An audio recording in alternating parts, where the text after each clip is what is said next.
Welcome to our YouTube channel Idiotic. আজিৰ এই ভিডিঅ'টিত আমি কটন ইউনিভাৰ্চিটিৰ পোষ্ট গ্ৰেজুৱেশ্যন প্ৰগ্ৰেমৰ যি এডমিশ্যন সেই সম্পৰ্কে যিখন নটিচ ৰিলিজ হৈছে সেই বিষয়ে ক'ম।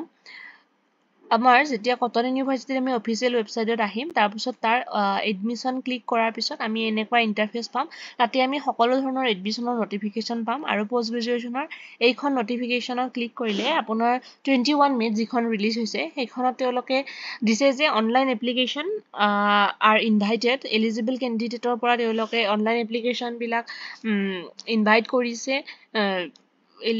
যিসকল কেণ্ডিডেটে পোষ্ট গ্ৰেজুৱেশ্যন কৰিব বিচাৰে কটন ইউনিভাৰ্চিটিত তেওঁলোকক কাৰণে বৰ্তমান এপ্লিকেশ্যন আৰম্ভ হৈছে। গতিকে ইয়াত কোনটো বিভাগত কি চিট আছে সেইখিনি দিয়া আছে। MA টোটেল গোটেই ডিপাৰ্টমেণ্ট মিলি MA টোটেল 14টা আছে। তাৰপিছত MSCত আছে 282, MCAত আছে 40, MBBT আছে আপোনাৰ 20, MCOMত আছে 20, এইখিনি আছে। গতিকে আপোনালোকে যি বিভাগৰ অন্তৰ্গত সেই হিচাপে চাই ল'ব পাৰে। আৰু ইয়াৰ যিখন আপোনালোকৰ প্ৰস্পেক্টাছ থাকিব প্ৰস্পেক্টাছখনতো ইয়াৰ ডিটেইলছখিনি তোমালোকে পাই যাবা। আৰু লগতে কোৰ্চৰ ফিজ টাইপটো হৈছে যিখিনি MA আৰু MSc এইখিনি ৰেগুলাৰ হ'ব, এইখিনিৰ ফিজটো কম হ'ব ৰেগুলাৰ মানে। বাকী এইখিনি চেল্ফ ফাইনেন্স হ'ব। চেল্ফ ফাইনেন্সখিনিৰ এডমিশ্যন ফিজটো বেছি হ'ব অলপ। আৰু MBBTতো কিছু অলপমান বেছি হ'ব পাৰে ৰেগুলাৰতকৈ। গতিকে এইখিনি তোমালোকে ছাত্ৰ ছাত্ৰীসকলে যিখন প্ৰস্পেক্টাছ আছে তাত ডিটেইলছখিনি চাই ল'ব পাৰে। বাকী এলিজিবিলিটি কি লাগিব? বেচেলৰ ডিগ্ৰী লাগিব, অনাৰ্ছ এণ্ড মেজৰ থাকিব লাগিব ফ্ৰম ৰিকগনাইজ ইউনিভাৰ্চিটি আৰু এইখিনি দিয়া আছে। আৰু জেনেৰেল ইয়াত candidate who appearing UG final semester also' eligible. যিসকলৰ এইবাৰ তেওঁলোকে ফাইনেল এক্সাম দিছে ৰিজাল্ট অহা নাই তেওঁলোকেও এলিজিবল হয়, কিন্তু পিছত তেওঁলোকে ফাইনেল মাৰ্কশ্বিট পিছতো জমা দিব পাৰিব। এটা ডেট থাকিব যি চাৰ্টিফিকেট এণ্ড অল। গতিকে মোড অফ অনলাইন এপ্লিকেশ্যন কেৱল আছে মোড অফ এপ্লিকেশ্যন কেৱল অনলাইন আৰু through this official website of Cotton University. আৰু rule of government of Assam shall be applicable for reservation. আৰু MBBTৰ কাৰণে 10 চিট আছে where DBT and government of India norms only. এইখিনি দিছে। যিখিনি বেলেগ ডিপাৰ্টমেণ্ট আছে সেই ডিপাৰ্টমেণ্টখিনিত গভৰ্ণমেণ্ট অফ আছামৰ যিখিনি ৰুল আছে সেই ৰিজাৰ্ভেশ্যন ৰুলে ইয়াত এপ্লাই হ'ব এক্সেপ্ট ফৰ MBBT। MBBTৰ ইয়াত অনলি DBT গভৰ্ণমেণ্ট অফ ইণ্ডিয়াৰ নৰ্মছটো এপ্লাই হ'ব। সেইটো চেক কৰি চাব পাৰে যিসকলে। আৰু ইয়াত কোনো ধৰণৰ অফলাইন ছাবমিশ্যনৰ প্ৰভিজন নাই। আপোনালোকে কটন ইউনিভাৰ্চিটিৰ এণ্ট্ৰেঞ্চ দিব লাগিব। সেই এণ্ট্ৰেঞ্চ থ্ৰুৰেহে ডিপাৰ্টমেণ্ট অনুযায়ী তেওঁলোকৰ বেলেগ এক্সাম হ'ব, এণ্ট্ৰেঞ্চ এক্সাম হ'ব প্ৰতিটো ডিপাৰ্টমেণ্টৰে। সেই এণ্ট্ৰেঞ্চ এক্সাম দিব লাগিব, তাৰপিছত মেৰিট লিষ্ট মাৰিব, তাৰপিছতে চিলেকশ্যন হ'ব।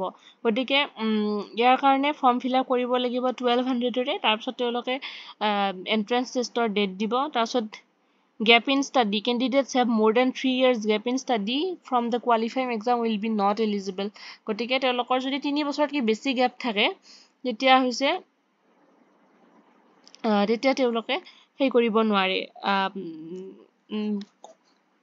MSc বা যিটো পোষ্ট গ্ৰেজুৱেশ্যন তাত এপ্লাই কৰিব নোৱাৰে। সেইটো কেৱল LLM প্ৰগ্ৰেমটোত সেইটো এপ্লাই নহয়। LLMত 3 বছৰতকৈ বেছি হ'লে এপ্লিকেবল হ'ব, কিন্তু আদাৰ যিখিনি MA, MSc, MCOM হ'ব 3 বছৰতকৈ বেছিকৈ হ'লে তেওঁলোকে পাৰ্চু কৰিব নোৱাৰিব বা এপ্লাই কৰিব নোৱাৰিব। এতিয়া এক্টিভেশ্যন অফ অনলাইন ফৰ্মটো হৈছে আৰু activation of online registration for application হ'ব 10 জুনৰ পৰা আৰম্ভ হ'ব। এতিয়ালৈ আৰম্ভ হোৱা নাই। আৰু ৰেজিষ্ট্ৰেশ্যনটো কি হ'ব? এইটো এক্টিভেশ্যন হ'ব। তাৰপিছত লাষ্ট ডেট এণ্ড টাইম ৰেজিষ্ট্ৰেশ্যনৰ লাষ্ট ডেট হ'ব 19 জুন 11টা বজালৈ থাকিব। আৰু submission of completed online including payment এইটো হ'ব 20 তাৰিখ, এদিন বেছি থাকিব। গতিকে 10ৰ পৰা 19 কেৱল 10 দিনেই হ'ব পে'মেণ্টটো লৈ পেলাই। কিন্তু এইখিনি গতিকে ইয়াৰ ভিতৰত যিসকলে এপ্লাই কৰিব বিচাৰিছে কৰিলেই হ'ল। Candidates should carefully follow the on-screen instruction. যিখিনি ফৰ্ম ফিল আপত ইনষ্ট্ৰাকশ্যন দিয়া থাকিব সেইখিনি ভালকৈ ফুল্লি ফ'ল' কৰিলেই হ'ল।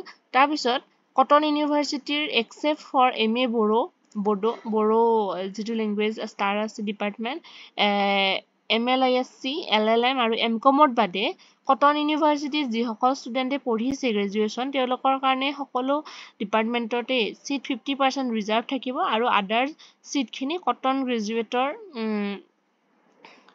মানে যিসকলে কটন গ্ৰেজুৱেট কৰিছে তাৰ কাৰণে 50% ৰিজাৰ্ভ থাকিব আৰু আদাৰ 50% নন কটনীয়া যিসকলে বাহিৰৰ যিকোনো ইউনিভাৰ্চিটিৰ পৰা আহিছে তেওঁলোকৰ কাৰণে হ'ব।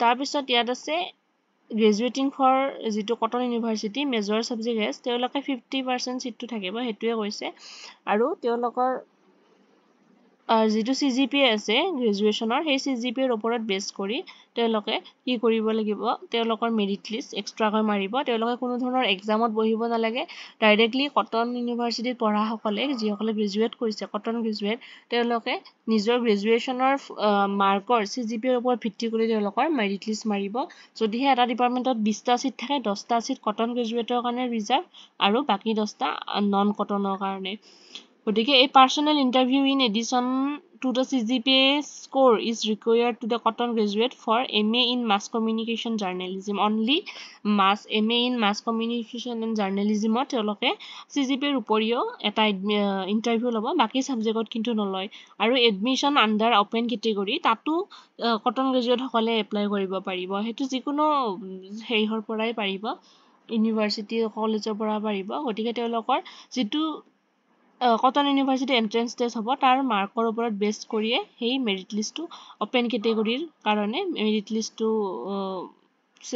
মানে কি কৰা হ'ব মেৰিট লিষ্টটো বনোৱা হ'ব গতিকে only on the basis of entrance test mark গতিকে অপেন কেটেগৰীৰ MSc MBBD প্ৰগ্ৰেমৰ কি হ'ব গেটৰ স্ক'ৰেৰে হ'ব গেট B 2025 স্ক'ৰৰ পৰা হ'ব অপেন কেটেগৰীৰ কাৰণে তেওঁলোকৰ আৰু বাকী যিসকলেতো তাতে পঢ়িছে সেইটোৰ CGPAৰে হ'ব গতিকে এইখিনি ইয়াত দিয়া আছে ইয়াত দিলেই মাত্ৰ যে মাছ কমিউনিকেশ্যনৰ কাৰণে কি হ'ব অপেন কেটেগৰীৰ ষ্টুডেণ্টখিনিৰ কাৰণেও মাছ কমিউনিকেশ্যনৰ কাৰণে ইণ্টাৰভিউ হ'ব আৰু কটনত পঢ়াখিনিৰ কাৰণেও বাকী 50% ৰিজাৰ্ভ ছিট কটন গ্ৰেজুৱেট এইখিনি ইয়াত ৰুলখিনি দিয়া আছে notification for CPGEE shall be published in the university website application যেতিয়া আৰম্ভ হ'ব সেই শেষ হোৱাৰ পিছতে এক্সাম কেতিয়া হ'ব এক্সামৰ ডেট তেওঁলোকে এনাউন্স কৰিব গতিকে তাৰ কাৰণে অফিচিয়েল ৱেবছাইট চেক কৰি থাকক লগতে আমিও লেটেষ্ট নটিফিকেশ্যনসমূহ আমাৰ ইউটিউব চেনেলৰ জৰিয়তে জনাবলৈ চেষ্টা কৰিম গতিকে এনেকুৱা ধৰণৰ